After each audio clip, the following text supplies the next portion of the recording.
बा बड़ा हम इनके मानी ला कहे से कि बिरहा का गवैया चाहे लेडीज होके जेंट्स होके सब अपन परिवार है कि वो कहीं रहो कहीं गाओ कहीं बजाओ लेकिन भाव प्रेम रहे के चाहिए जौन हुए कबो इहो लोग समाचार ले ला लोग हम फोन फान करके समाचार लेत रहे जा भाई भेंट घाट तब तो हम लोग की मनवे कन है कि कब कैसे तो हम लोग भेंट करा देबा तभी तोहने लोग की मर्जी पर हुए कि इनसे भेंट करौला लो तो फिर जल्दी हो जाई आ कि साल 6 महीने लाग जाई कौन ठीक बा भैया यही से मेहरारू जौन ढेर प्रेम लगावेली कहली जा कि हाथ पर थुथुकार त का जनी ढेर दिन पर मिलबू त का कइल छी रोवाई छुट्टी कोनो काज नहीं खे ना घरों गइल काका अब ठंडा पाला में जइबो का करबो केवाड़ी खोलबो कुकुर काट दे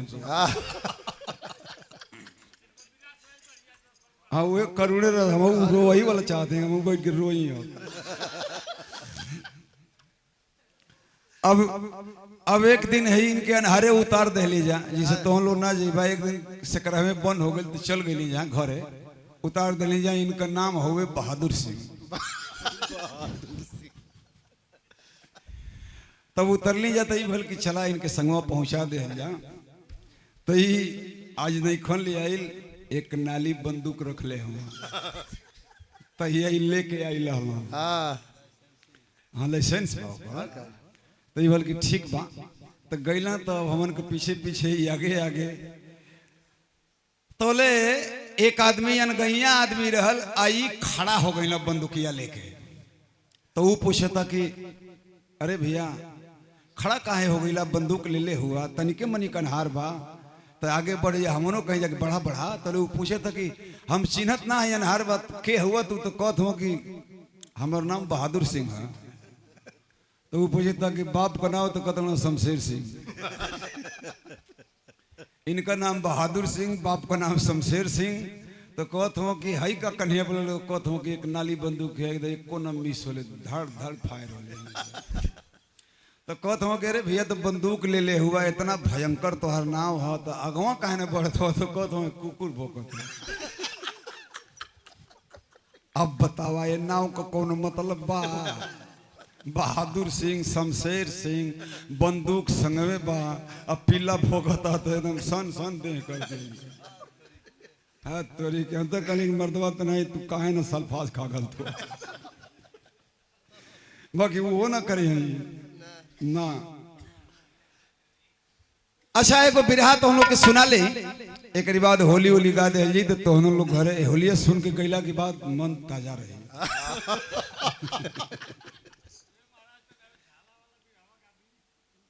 देखा है ये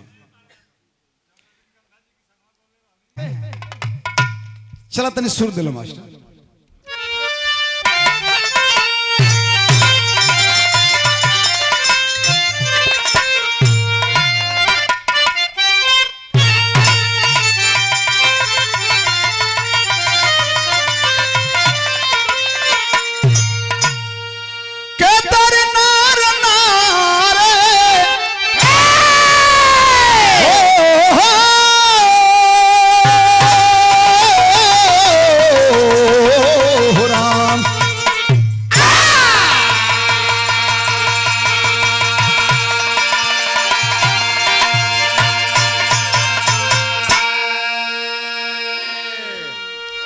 बढ़िया भाव लिखल गई है 4 लाइन की भूमिका में सभे तने गौर करब लोग कहे ना कि जहां ना पहुंचे रवि वहां पहुंच गए कवि देखो कवि लोग के दिमाग कैसन होला कोनो बात के लिखे खातिर देखो ओके पर्दा के आड़ से ले आवत तो हम लोग के सामने कर देला लोग देखो का भाव लिखल गई है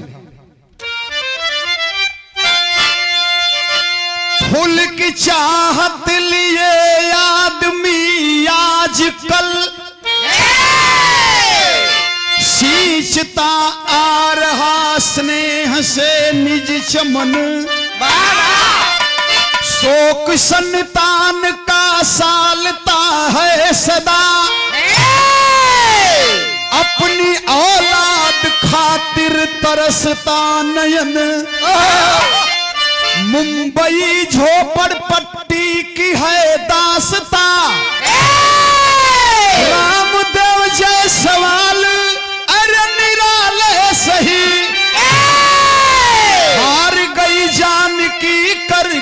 उपचार सब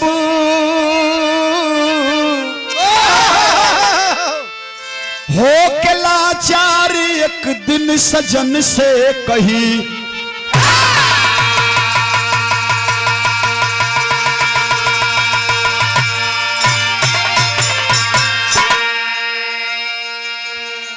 मुंबई की झोपड़पट्टी में रहने वाले रामदेव जायसवाल है, पत्नी का नाम है जानकी। विधि का विधान देखो कितना सुंदर बनेला।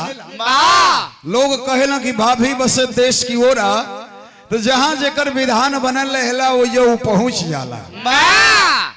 तब पति का नाम हुए रामदेव और पत्नी का नाम हुए जानकी। लेकिन जिंदगी में सब कुछ बा, अच्छा खासा जीवन बीत रहल बा, लेकिन बाबू जिंदगी का जो सबसे बड़ा कष्ट है, यदि किसी भाई के पास शादीशुदा होने के बावजूद कोई औलाद नहीं है, तो इस दुनिया के लोग आपको किस निगाह से देखते हैं। सुबह वह आदमी कहीं जा रहा हो, कोई देख लेता है तो लोग कहते हैं कि ओह पीछे लौट जाई, ससुरा पर गल, काम सफल ना हो। ऐसा नहीं दुनिया को भावना हो गई बा। अयू तरह से देखेला जवन पेड़ फल ना देला ओके बड़ा जल्दी लोग कटवा देला। तो बाबू हो जिंदगी कभी वही हाल हो, शादी हो जाए, आज के युग में शादी हो जाए, 2-4 साल खाली बीते, कोनो बेटा बेटी ना होखे, तो अब ये बात का चर्चा धीरे धीरे घर परिवार में होखे लगी। कुछ होत जात ना हा, जनात है कुल धुरी अंडे है, आदमी बतियावे लगे हैं। हाँ कि नहीं जनात है कुछ ना हो जाए, अरे कहीं दिखावा सुनावा लो कोनो डॉक्टर उगडर के। तो बाबू हो रामदेव के जिंदगी कभी ये हाल बा कि कोनो बेटा बेटी ना हुआ, तो जानकी एक दिन अपना पति से रो के एगो बात कहली है। बाबा का कहली है? बिरहा में एगो गीत लगल है, थोड़ा सा आगे से और हो जाए मास्टर, और तुम याद है। हाँ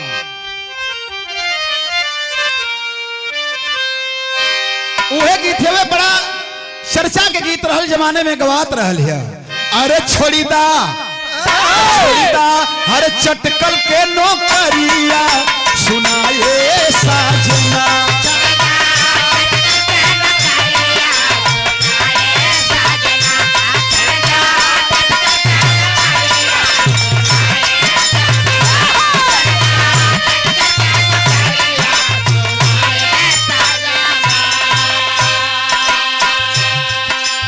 गीत हुए लेकिन बिरहा में भाव लिखल गई था।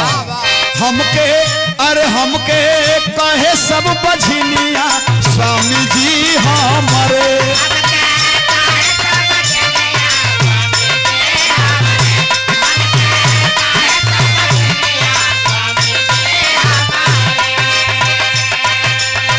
अरे जहर लागे जिंदगनिया, जहर लागे जिंदगनिया स्वामी जी हमारे, हमके कहे सब बझनिया स्वामी जी हमारे।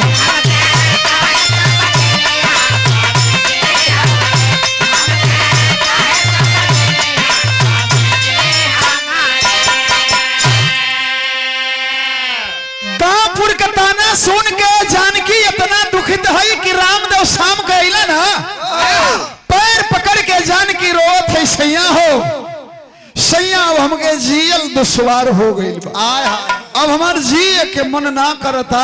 रामदेव कहला अरे पगली का भइले, हम कमात हई तो के खियावत हई, तो के कपड़ा लत्ता कुल देत हई, का तो के परेशानी है कि तू इतना बिलख बिलख के रोत है। जानकी कहत है कि सैया हमारा खैला पहिरला का दुख ना बा, लेकिन टोला मोहल्ला में हमके मेहरारू कुल बाझिन कहत है।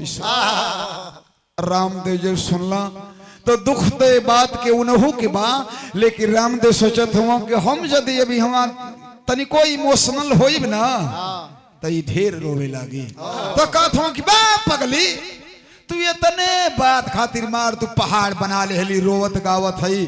अरे तोरी गोद से बेटा ना न पैदा बाटे। हमारे को बात आज से सुन ले, समझावत हूँ पत्नी के कितना ऊंचा बात कहत हूँ वो बिरहा में भाव हो कि कहे राम देव श्यामा देव मोर बिरनवा।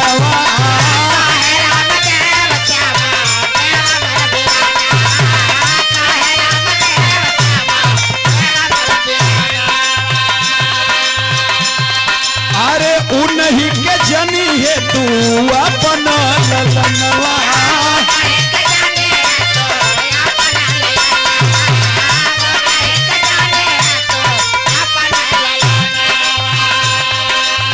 अरे छलके लागल प्रेम पनिया, छलके लागल प्रेम पनिया, स्वामी जी हमरे हमके कहे सब बझनिया, स्वामी जी हम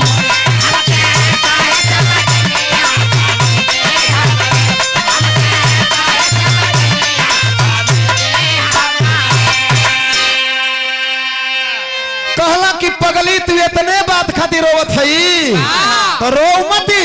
अरे दुनिया में बहुत लोगन के देखले ही जा जकरा बेटा बेटी ना होला ना, दूसरा की बेटा बेटी के गोद ले लेला। तो हमनी के गोदो लेहला का जरूरत ना है। अरे हमारी जो छोटका भाई श्याम देव हो अब ही तो छोटे ना हो, देखत हई ओकर 8-10 साल का उम्र है, तो वही के तू गोद ले ले आ वही के बेटा मान ले। वही के बेटा मतलब पढ़ावल जाई, लिखावल जाई, खियावल जाई, पियावल जाई, तो हमनी के वो बाप महतारी जानी। ऐसे हूँ ये दुनिया में बड़ भाभी महतारी की समान होली, बड़ भाई पिता की समान होला। तो हमन को श्याम देव के बेटा मान ले जाई तो ना हमनी के बाबू माई मानी। राम देव का बात सुन के जानकी के तनी तसल्ली मिलल, सैया ई तो तू ठीक ही कहत होगा, तो चल ऐसे केहू मेहना मारी तो जवाब दे दे कि हमार बेटा श्याम देव होगा। तो उन लोग की कहला से थोड़े हम मान ली, दुनिया के हो कुछ हो कहो, लेकिन तू हे कान से सुनिए हे कान से निकाल दी है।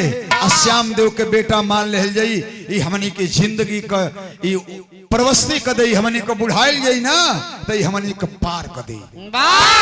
जानकी के बड़ी अच्छी लागल अपने सैया रामदेव का बात। रामदेव गैला हाँ घर से बाहरा निकल के, श्याम देव छोटा रहल ना, लइकन में कहीं खेलत रहल।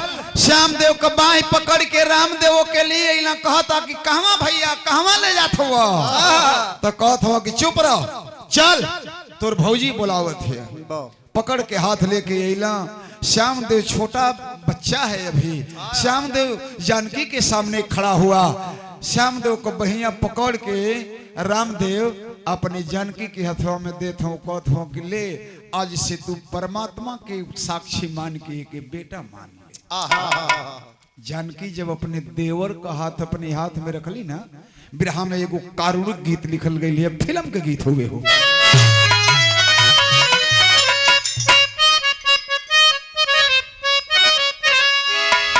वह गीत है कि बाबुल की दुआएं लेती जा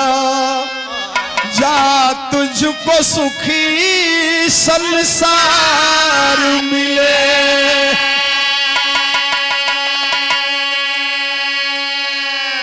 भाई की कलाई को भाई नारी के हाथ में थमा दिया।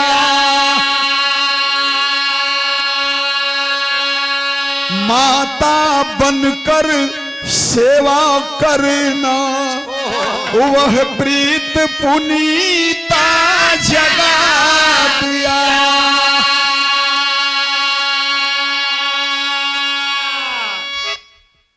बहिया अपना पत्नी के हाथ में देत हुआ, कहत हुआ कि एक बेटा मान ले जाओ, हमनी के जीवन पार हो जाए।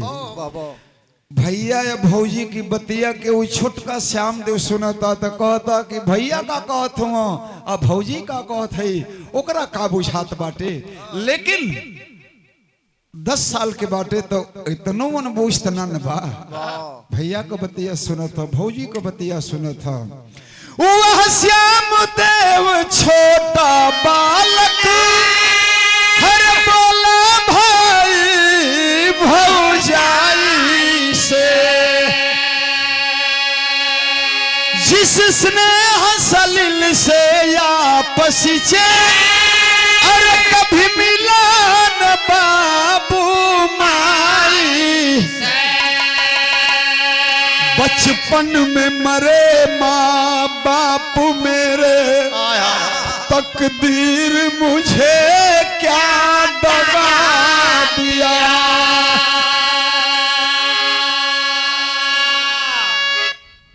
कहता छोटका बबुआ श्याम देव के भैया इक्का तू बतियावत हुआ कि एक बेटा मान ले जा, भौजी से कहत हुआ भौजी हाँ कहताड़ी माई बाबू बचपन में छोड़ के मर गईला, तो तब से तोहने लोग ना हमके पल्ला पोसला, अब है माई हमके छोड़ के चल गई, दूध पियत हली तबे चल गई, तो 10 साल तो हम लोग माई बाबू बन के ना हमके जियवला, ते जिंदगी में हम तो ना जानले कि हमार माई बाबू ना हुआ, तो ही हमार महतारी हुआ, हमारे भैया हमार बाप हुआ। छोटा बच्चा जब बोला जानकी गोद में पकड़ लेती है, रामदेव को करेजा सिहर गई, करेजा से लगाए कि रोवे लगल, कहला बाबू तू हमनी की जिंदगी के आधार हुआ। भाव लिखल गई है, उहे गीत हुए एगो गीत का तर्ज लागल है,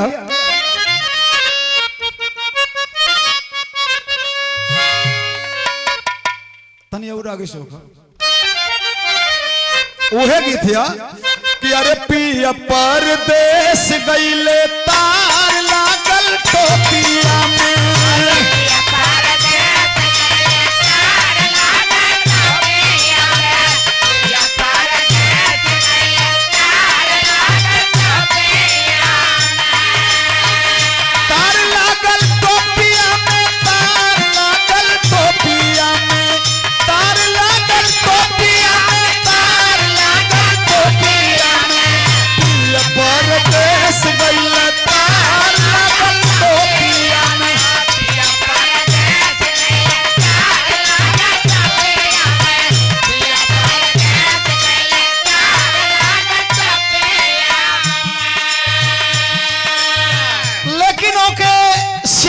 बेटा मान के पालत पोसत हुआ लोग जिंदगी का समय बीत रहा है।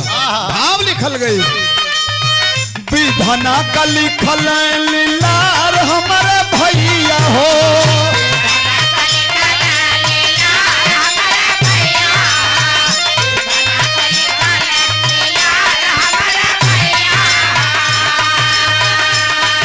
अरे श्याम देव पड़ले बीमार हमारे भैया हो, श्याम देव पड़ले बीमार हमारे भैया हो, विधना का लिखल लीलार हमारे भैया हो,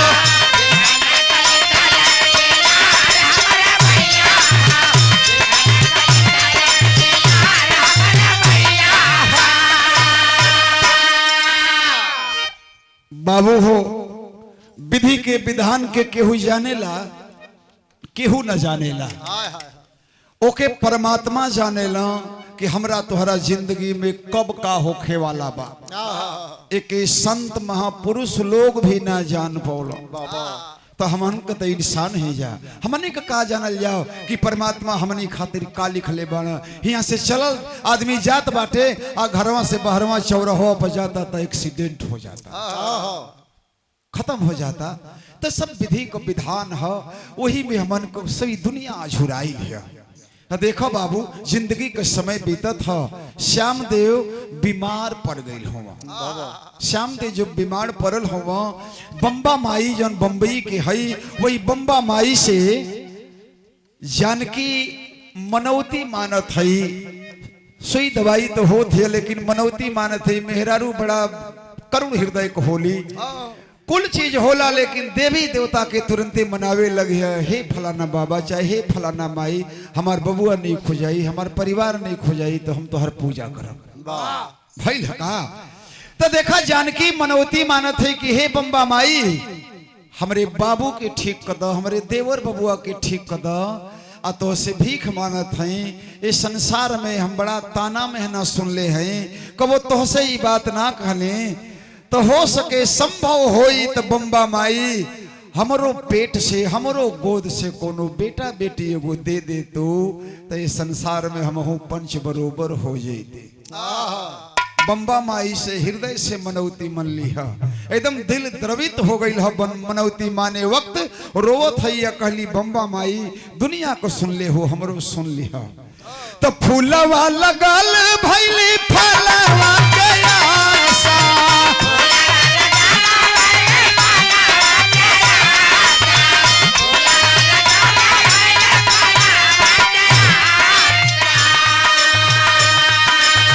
होनहारी जग में देखावैले तमाशा,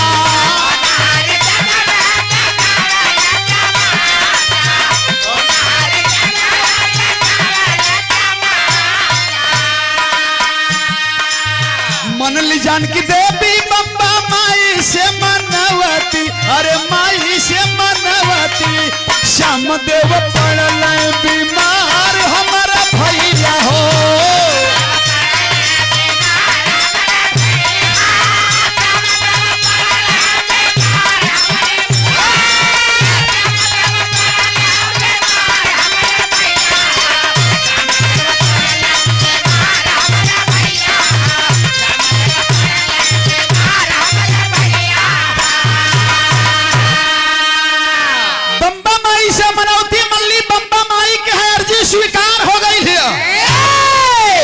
जानकी के गर्भ ठहर गई है। आज जब गर्भ ठहर गई ना, जानकी बम्बा माई से रोज उठी सुती हाथ जोड़त है, हे बम्बा माई कोनो अनहोनी ना होखे, राउर आशीर्वाद दिहल हमके लाग गई है। उनका पेट में बच्चा होखे वाला बाटे, कुछ दिन का समय बीतल है, अब ही बच्चा पैदा ना भइल है बाबू। तो देखो अब धीरे धीरे वक्त भी नजदीक होता, पेट में बच्चा पला था। आए हर जौने श्याम देव देवर के बेटा मन ले ह लोग ना, श्याम देव बीमार हो गई। श्याम देव बीमार हो गो, श्याम देव ओ बीमारी से ग्रसित हो गई ना, जे के मस्तिष्क बुखार कहल जाला। मस्तिष्क बुखार हो गया श्यामदेव को। श्यामदेव अस्पताल में एडमिट हुआ, दवाई इलाज हो रहा है, और धीरे धीरे समयो नजदीक आवत है। बिरहा में एगो गीत लागल है,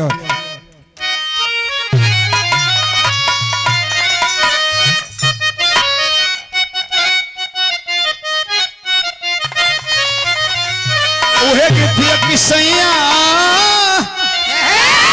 सैया छूट लेके आवत बाणन घरावा, आज टेलीफोन आइल हो।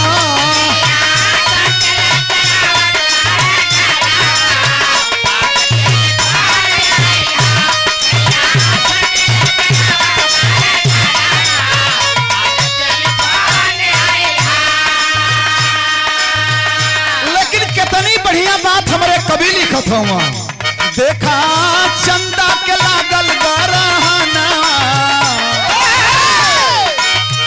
अरे देखा चंदा के लागल गरहना, मनवा उदास भइल बा।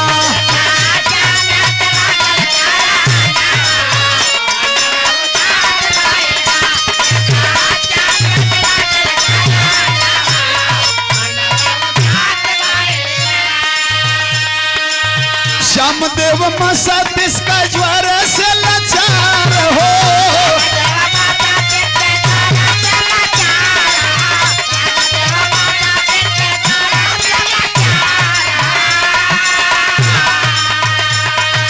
हर कोमा में होई गईले बेहोश बेकार हो।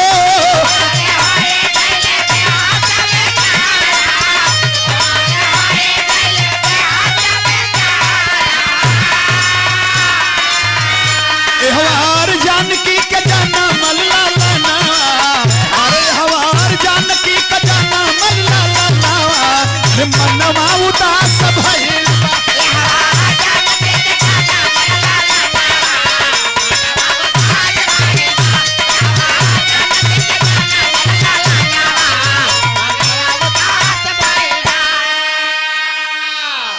श्यामदेव मस्तिष्क बुखार की वजह से पीड़ित है, अस्पताल में एडमिट है, वह कोमा में चला गया है, वह बीमारी के आगोश में आ गया है, दवा इलाज भी काम नहीं कर रहा है बाबू।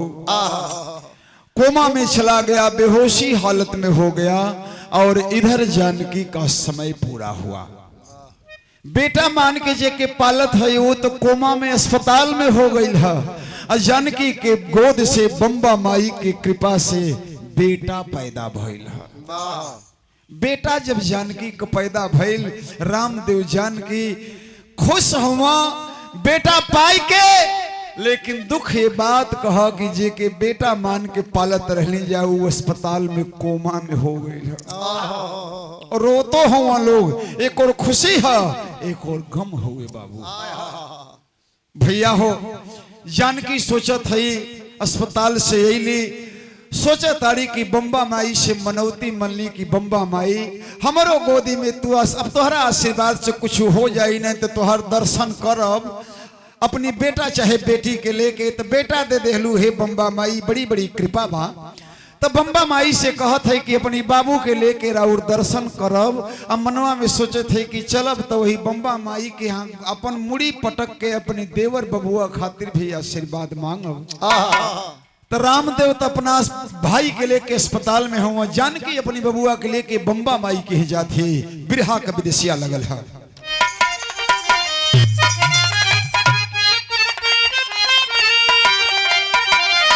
हरे ये कवर घर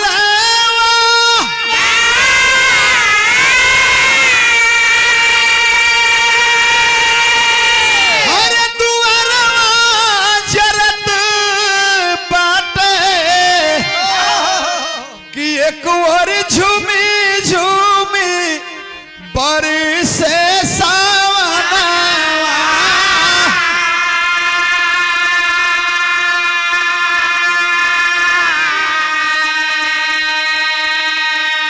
देवी दर्शन बदे गैली जब जानकी हो, अरे धक्का लगल गिरल सीढ़ी पर सुगना।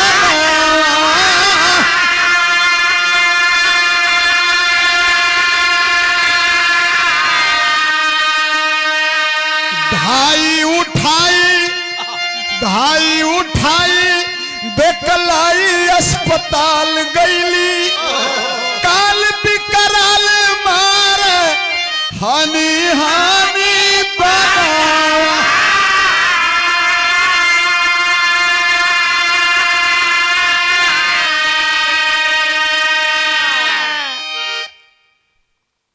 बाबू रामदेव श्यामदेव को लेकर अस्पताल में है। जानकी अपने बेटा को लेकर बम्बा माई के दर्शन के लिए जाती है।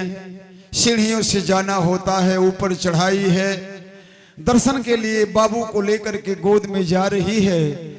इधर से वो ऊंचाई पर चढ़ रही है, उधर से आने वाले लोगों की भी भीड़ है। किसी व्यक्ति के द्वारा जानकी के शरीर में थोड़ा धक्का लग गया। मासूम बच्चा है, गोद में ली है और बैलेंस बिगड़ गया उस जानकी का। छोटा मासूम बेटा उसके हाथ से छूट जाता है। पक्की सीढ़ी है, छोट बच्चा 10 दिन का लड़का बाटे, 15 दिन का लड़का बा, कौन तादाद है। बाबू हो बच्चा जब छूट गया, माँ है, बेटे का दर्द देखा नहीं गया। दौड़ करके वह माँ अपने बेटे को गोद में उठा लेती है।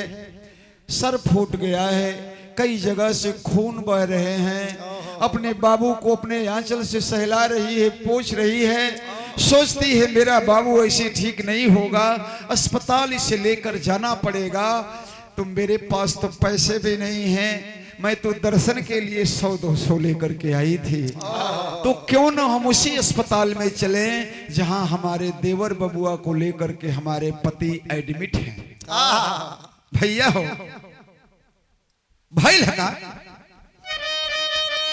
लागल उपाय नहीं कौन हो हारी संग, लेके अपने बाबू के अस्पताल में पहुंचली है। रामदेव के खबर कैली है। रामदेव डॉक्टर साहब इलाज कीजिए, ये मेरा मासूम बेटा है, सीढ़ियों से गिर गया है, घायल हो गया है। डॉक्टर साहब जब नब्ज टटोले देखे हैं, आने में भी देरी हुई। डॉक्टर साहब बोल देते हैं शरीर से काफी ब्लड गिर चुका है, आई एम सॉरी, मैं कुछ नहीं कर सकता। डॉक्टर की बात को पति पत्नी समझ गए, डॉक्टर के सामने उसे सुला देते हैं। डॉक्टर साहब कुछ तो कीजिए। डॉक्टर साहब कहते हैं अब कुछ करने की जरूरत ही नहीं है।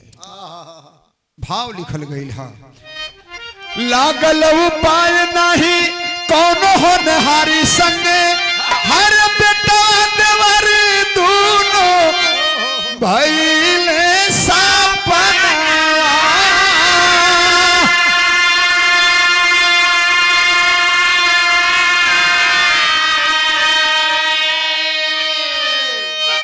डॉक्टर साहब एम सॉरी बोल दिए, ये बच्चा मर चुका है। तब तक वार्ड से आकर के नर्स डॉक्टर साहब से कहती है श्याम देव नाम का जो लड़का यहाँ एडमिट था, जो कोमा में था, उसकी भी डेथ हो गई है, वह भी एक्सपायर हो गया, वो उसकी भी मृत्यु हो गई है। एक वक्त पे दो दो मौतों की खबर रामदेव और जानकी को झकझोर देते हैं। बेटा भी मर गया और भाई भी मर गया। रामदेव जानकी सर पटक पटक करके चिल्ला चिल्ला करके रो रहे हैं, परमात्मा क्यों जिंदा रखा है हम लोगों को, क्या यही दिन देखने के लिए जिंदा रखा है। लेकिन भाव लिखल गई है, बिरहा का टीरी लगल है।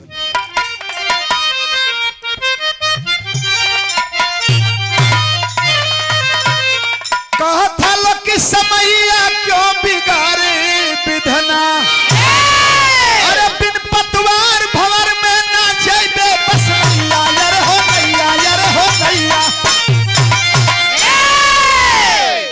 बिन पतवार भंवर में नाचे बेबस नैया, समैया क्यों बिगाड़े विधना। लेकिन वहां तो देखिए दो दो मौतों की खबर झकझोर करके रख देती है। कहानी में एक नया मोड़ आता है।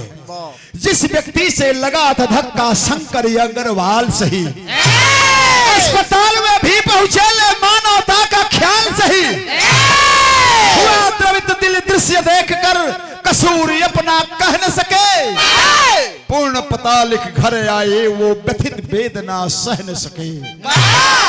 अबिरल आंसू बहते जाते भारी पश्चाताप हुआ, कारण पूछी सुषमा देवी कहें कि मुझसे पाप हुआ।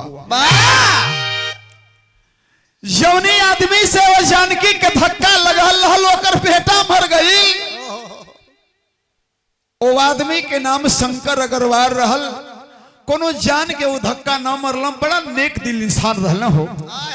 धक्का लगल ओकर बेटा गिरल घायल भइल तो लेके अपने बेटा के भागल। तो शंकर अग्रवाल मनवा में सोचत हूँ एकरा पास पैसा होई कि ना होई, चली एक बेटा का इलाज करा दी। गलती तो हम ही से हो गई है। ओकरा पीछे पीछे वो पहुंचल हुआ, तनी 10 मिनट बाद पहुंचल। आज जब 10 मिनट बाद पहुंचल हुआ तो एक जगह होकर तो बेटा तो मरिए गई है, एगो और लाश सुतावल भा। लोगन से पूछत हुआ ए भैया है तो इनका लइकवा मर गई हऊ के हुए आका तो नहीं का भाई रहल पहले में से में भर्ती रहल उहो अजूबे मर गई। लोगन से पूछत हुआ रहे वाला कहाँ कहूँ, पता चला है वहां से सारा डिटेल पता ले करके अपने घर चले आए शंकर अग्रवाल। वो अभी बम्बा माई के दर्शन हेतु गए थे, घरे अला हाँ बड़ा उदास बैठल हम शंकर। मनवा में यही खाली आवत था कि काश हमसे धक्का ना लगल रही तो ओकर बेटा आज नान मर रही। अरे हम कितना बड़ पाप का भागी हो गई, केहू के बाग उजड़ गई, ओकर इकलौता बेटा रहल मर गई हमरा वजह से। पत्नी पूछत है सुषमा देवी नाम है। सुषमा पूछली काहे उदास हुआ, अत हैसन हैसन बात हुए, हमसे धक्का लागल एगो मेहरारू का लइका मर गई है।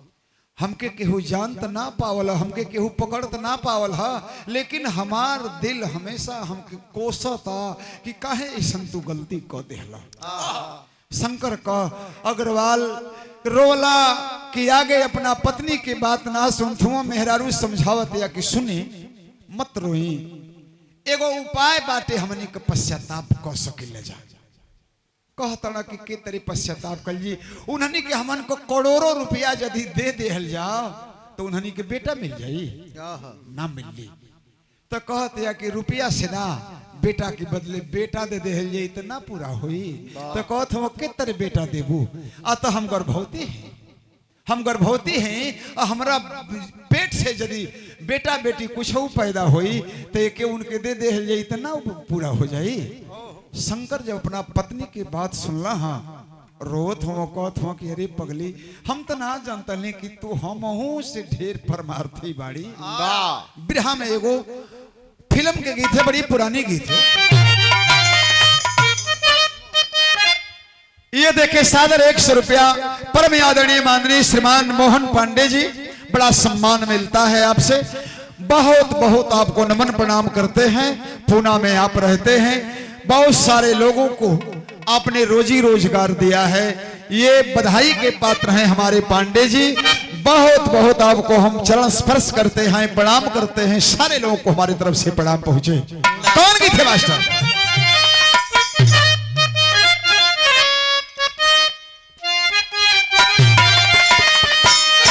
वह गीत है कि झिलमिल सितारों का, झिलमिल सितारों का आंगन होगा, रिम झिम बरसता सावन होगा।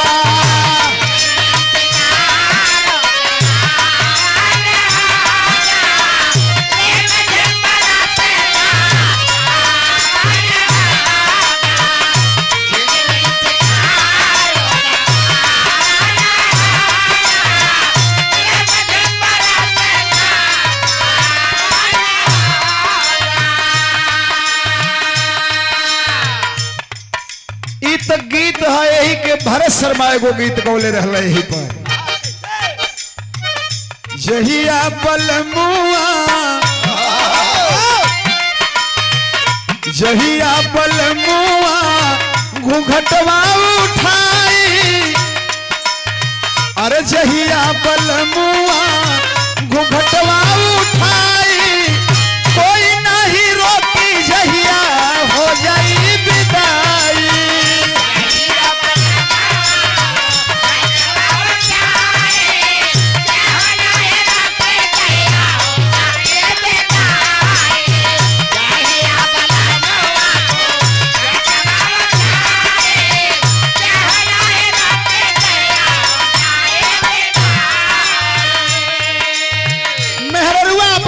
सुषमा से कहत हूँ शंकर अग्रवाल, मुझसे खिलौना कोई का, मुझसे खिलौना कोई का टूट गया, गुलजार गुलशन लूट गया हो।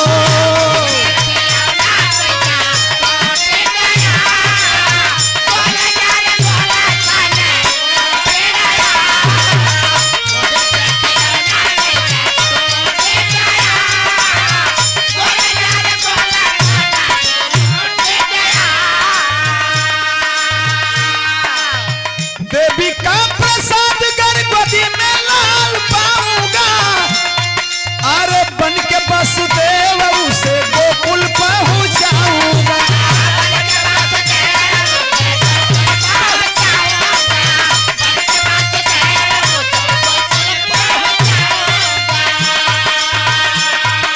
अनजाने किस्मत का घड़ा फूट गया, अनजाने किस्मत का घड़ा फूट गया, अरे गुलजार गुलशन लूट गया है।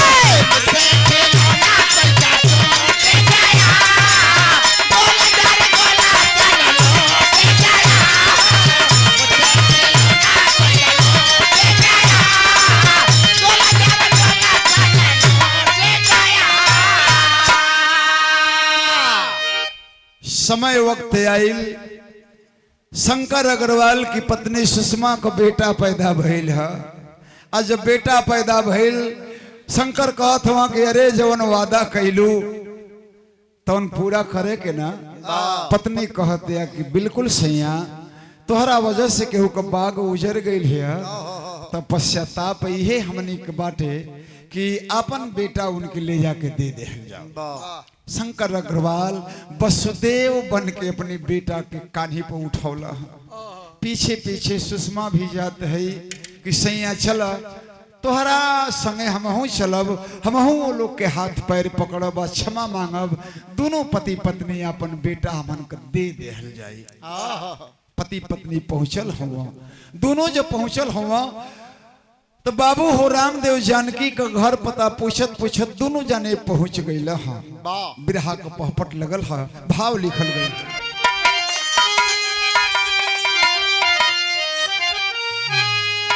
बोल शंकर आंसू भरल नव मनव मानना, बोल शंकर आंसू भरल नव मनव मानना, भैया हमके देना क्षमा मनवा मनवा मानना।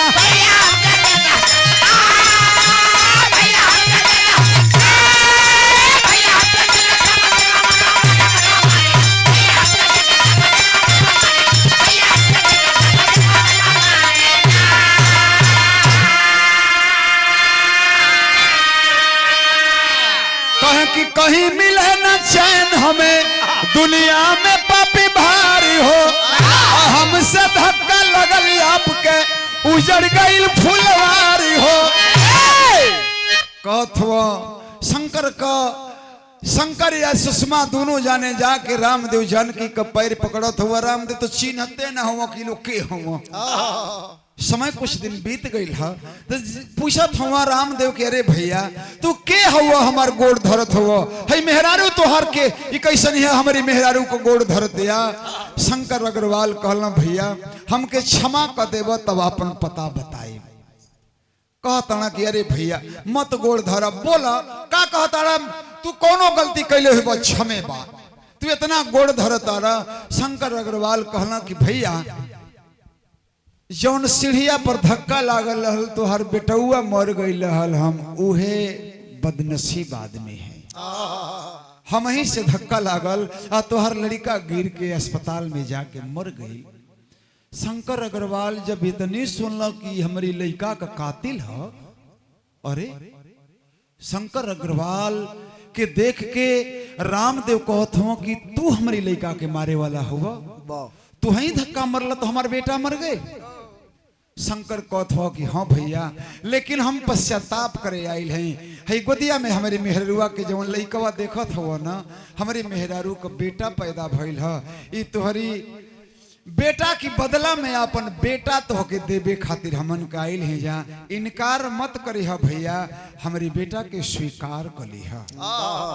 रामदेव जानकी जब सुनला तो रामदेव जानकी कहता कि अरे तो लोग बड़ा विचित्र आदमी बाड़ा लोग भाई। दुनिया एक्सीडेंट करती है तो भाग जाती है, हाल दे के केहू जाने ना केहू पकड़े ना, और तो हम लोग इतना दिन की बाद आके बतावत हो लोग की है तुहरे लइकवा हमरे वजह से तुहार लड़कवा मर गई, अपन लइका देवे खातिर आइल ही जा। रामदेव कहता ना कि अच्छा जानकी ये लोग को प्रस्ताव सुनत है। जानकी कहली है कि अरे पगली तू अपन बेटा देवे आइल हो। अरे हमार बेटा मर गईल ओके आज ले ना भूला पौली, मरल बेटा के आज ले ना भूला पौली, तो तू ही जियत बेटा दे के तू के तरह अपनी करेजा के मनईबू। इहो तो तुहरे कही न बा के तरह तोहर छाती मान जाई अपनी बेटा खातिर। तो हम एगो मेहरारू हैं, तू एगो मेहरारू हो, तुम्हारी दुख के हम बुझत हैं। तुहर बेटा ना ले जी, तू अपन बेटा लेके जा, हमन का तो के क्षमा कदहली जा। शंकर अग्रवाल सुषमा कहता लो कि नाही ना लेब तो हम जानब कि क्षमे न कैला लो। रामदेव कहता ना कि ठीक बा, जब इतना तो हम लोग के जीत बात एक आध घंटा रुके के पड़ी। अरे भैया तू दिन भर कहता हमन को रुकल जाई, बाकी हमारी बेटा के ले ला। रामदेव गईला बाजार साइकिल से जाके कुल पूजा प्रसाद कहो के नया नया कपड़ा ओकरी खातिर कुल तमाम व्यवस्था कि बच्चा हो बेटा हो पहली बेरी घर में जाई तो पूजा पाठ होई तब न जाई। कुल सामान लेके अइला हाँ तो कहला कि ठीक बा ना मन बोलो तो दे दा अपन बेटा हमारी पत्नी की गोद में। पत्नी की गोद में जब बेटा देहला शंकर अग्रवाल अपन रामदेव जानकी दोनों जना लेके घर में गए लोग। 5 मिनट के बाद रामदेव घरवा में से बाहर अला।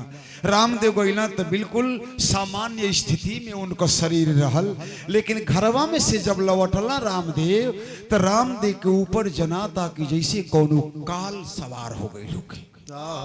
अखिया लाल लाल हो गई, हथवा खून से रंगल हो सो। शंकर या सुषमा हथवा में खून देख के पूछत आलो कि ये रामदेव भैया गैला हत ठीक रहा, घरवा में से तू अला तो हमारी बाबुओं के नाले अला, तो हथवा में खून लागल है, कुछ भइल तो ना है। रामदेव कहते हैं आंख लाल लाल है कि पगला तू मेरे बेटे को मार दिया ना, हमने उसे संतोष किया, तू आज अपना बेटा देने के लिए आया, मैं भी तेरे बेटे को घर के अंदर ले गया और तेरे बेटे की बलि हमने दे दिया है। तू मेरा बेटा मारा तो हमने तेरे बेटे की बलि दे दी, तेरा और मेरा हिसाब किताब बराबर हो गया। शंकर या सुषमा रामदेव जानकी का पैरवा पकड़ के रोवत हमारे भैया हम तो दे दे लीजा, तुहार अधिकार रहल, चाहे तू मुआ देला चाहे मार देला, लेकिन एगो रिक्वेस्ट एगो विनती बा, एकलौता बेटा रहल हा, एक बेर देखा द हमनी के चल जाइए। शंकर और सुषमा रो रो करके देखने की बात करते हैं। बिरहा के आखिरी लाइन लगल है,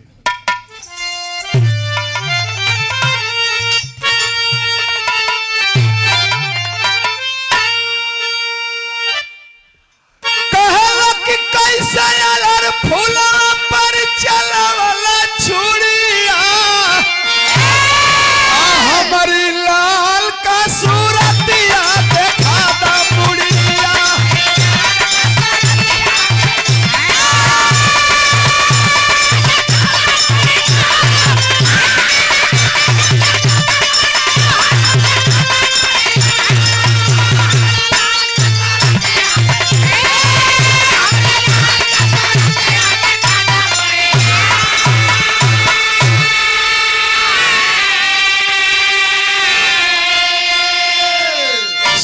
जैसे जना था कि पगला गईला रामदेव भैया, अरे कैसे उतना मासूम बेटा के ऊपर तोहर तलवार चल गई लिया, हमारी बाबू के मार दहला, हम तो तोके दे दे लिए भैया, ओमा हमार कोनो अधिकार ना रहल है, लेकिन एक बेर हमारा बेटा के दिखा दो, हम चल जाई, जिंदगी भरो के वैसे ही याद को के जी ले जाई।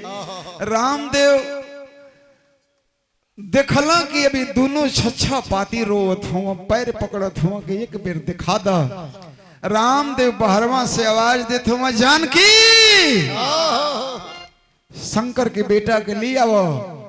जानकी घर में से शंकर के बेटा के लेके आवत है, रोवत हुआ लोग कि हाय लाल पुकारत रोते दोनों प्राणी, तभी सुवन को गोदी में ले आई जानकी रानी, चमके मुखमंडल पर ज्योतिया देखा दा मुड़िया।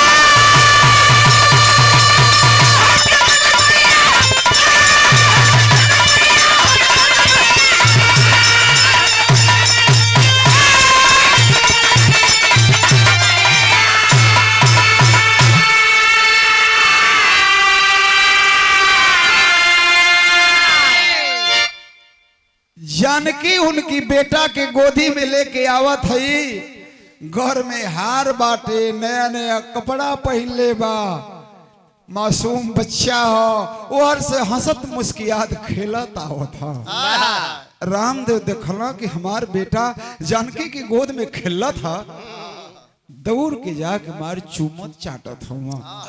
औलाद को मोह कितना बड़ होला हो। रामदेव जानकी दोनों जाने जाके अपने बाबू के मार चुमत चाटत हुआ। ए रामदेव भैया तू तो कहत हला कि तुहरी लइकवा के हम काट दे हले, हमार बाबू तो ठीक हुए। रामदेव कहत हुआ कि अरे पगला,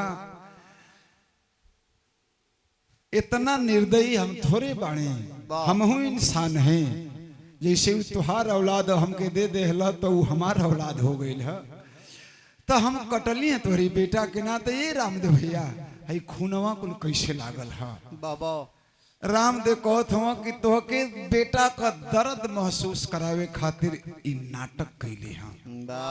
का कहत हुआ? लहू मिलाया था बकरे का रामदेव बतलाए, पुत्र मरण की पीड़ा का तुझको एहसास कराए।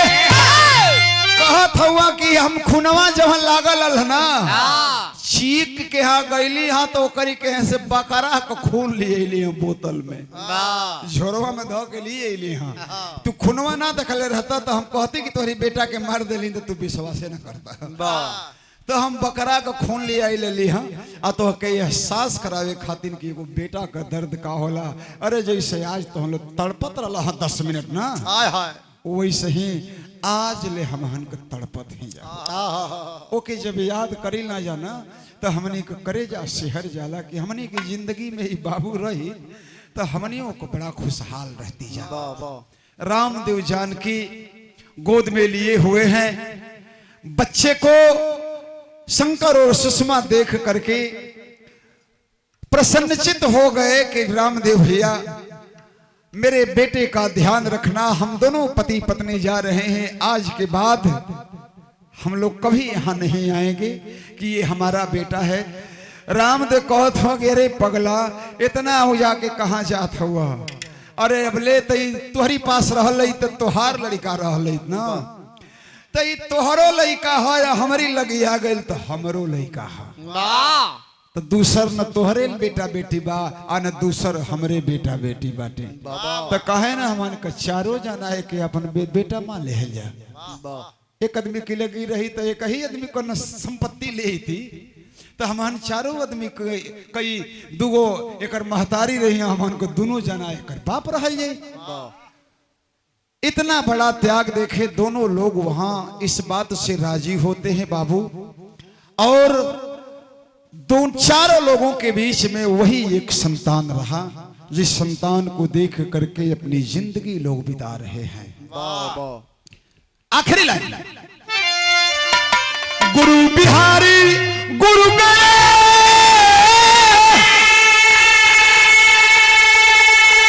गुरु रामलाल गुणकारी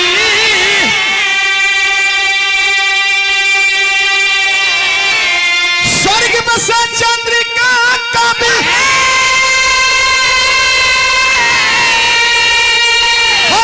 चल जीवन पुजारी हो